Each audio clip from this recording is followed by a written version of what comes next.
And this can just be for the congregation. Yeah, you're going to be preaching on Sunday. I am. Yes, so let's do it. Okay. Brothers and sisters, do we do everything for the glory of God? Are we imitators of Christ? These are challenging questions for us to answer. St. Paul is letting us know in his letter to the Corinthians that it is Christ that sets the standards for how we should live our lives. And it's not about us. It's about seeking the benefit for the many. Are we glorifying God and benefiting the many when we segregate and exile some people from our Christian community? Let's look at the leper from the first reading in Leviticus. The leper was marked unclean and cast out of the community due to his illness. This makes sense. He has a horrible disease, needs to be quarantined. That's all over Leviticus, all kinds of quarantine. But at what cost? Think about it further. Besides being branded in front of all and having to say he was unclean, he was exiled from the camp, from his family, and from the community that he worships with. Today, don't we do the same thing with certain people in our society? Don't we mark unclean those of our community who live at the margins, the poor, the addicted, the homeless, the elderly, and the incarcerated? We exile them. We set them aside. We put them over there at arm's length, just far enough so we don't have to deal with them face to face. What is it that we're afraid of? Do we think this is what St. Paul meant by benefiting the many? Now, this is not meant to be an attack on our congregation, not by any means. We do wonderful work here. We donate a whole host of things, money, food, clothing, to support programs to help people in need, and they do have a positive impact. But why stop there? Why do we only go sometimes as far as just donating a commodity and never go far enough to actually see the face of those we're trying to help? If you're like me, you can now give your donation online electronically. You can do an EFT from your bank account, and it's very, very simple. From your checking account, makes it very, very easy. It's very convenient. It requires little work, just set it up. And it makes being an imitator of Christ easier than ever. One problem here, though, we forget about those human beings that are marked unclean and who have been exiled from our community, and we don't see them or bring them back into our community. Recently, I had an opportunity to volunteer with some members of my church to serve a program that helps the homeless families. Now, I've known about this program for many years, and in the past have donated food items and money to help support them, but never time. It does sound familiar.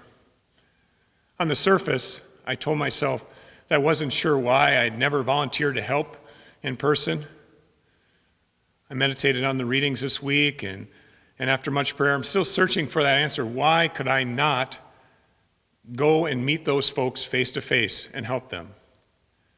Maybe I was okay with helping these unclean people, those who have been marked unclean, as long as they were just an arm's length and I had no human interaction with them.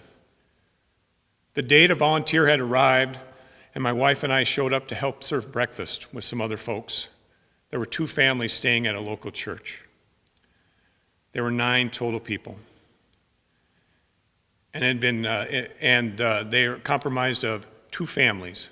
One family of 6, mother and father with 4 children, and a single mother who was pregnant with 2 children.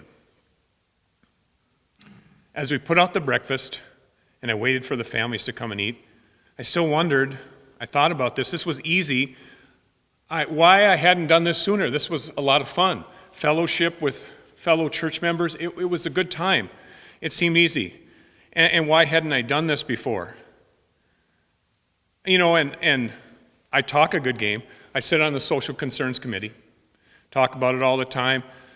I try to motivate others. You should get out there and volunteer, get in the trenches, help the people, be with the people. But I hadn't done it myself. So the families entered for breakfast, and what I first noticed were the children. Boy, they were beautiful, beautiful little children that reminded me very much of my 4 girls when they were younger. And it was heartbreaking, because then I thought, they're living in a church over the weekend, and then they're going to be shuffled to another place and to another place, another place. This family was homeless. It was heartbreaking. Everyone got their food, and we sat down and shared some fellowship, and the father, one of the families, talked of his struggle to find housing.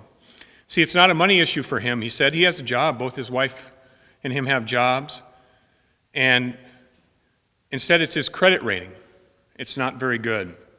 And affordability of the availability of affordable housing in the area was poor, and he pleaded with us.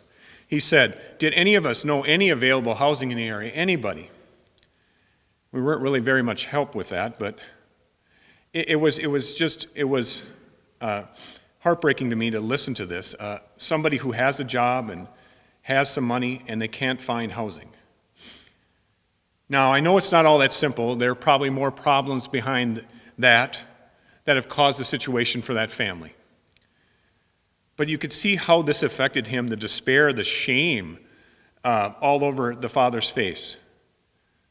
When you come to realize this human face of those that are in the shadows, that are living like these homeless folks are, those who have been marked unclean, like the leper, that was sent out from the camp, away from the community, and feels alone, it was a similar type of situation.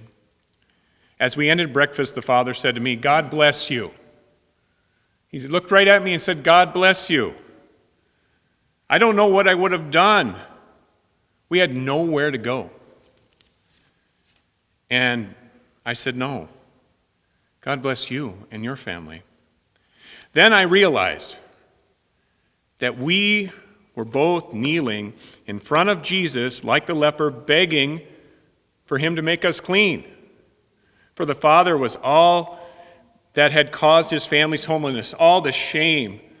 And for me, it was fear to take the next step in my faith journey and to get into the trenches and serve those who need it most. Jesus used his power to heal the leper. And I think what gets lost sometimes in Mark's gospel reading is what the healing also provides. It provides the ability for the leper to return back to the camp, back to the community, back to his family and friends, back to his place of worship. No longer will he be segregated and treated differently. Friends, as we enter this season of Lent and our attentions turns towards renewals of our faith and getting closer to God, let us, instead of just focusing on what we're abstaining from, like giving up something, like chocolate, like sweets, let's instead renew our faith by being imitators of Christ and by getting out into our community and serving those in need, like the homeless.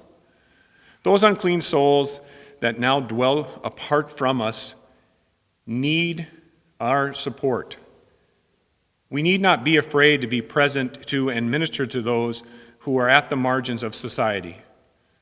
It is through this that we can bring those back into the community and serve the glory of God.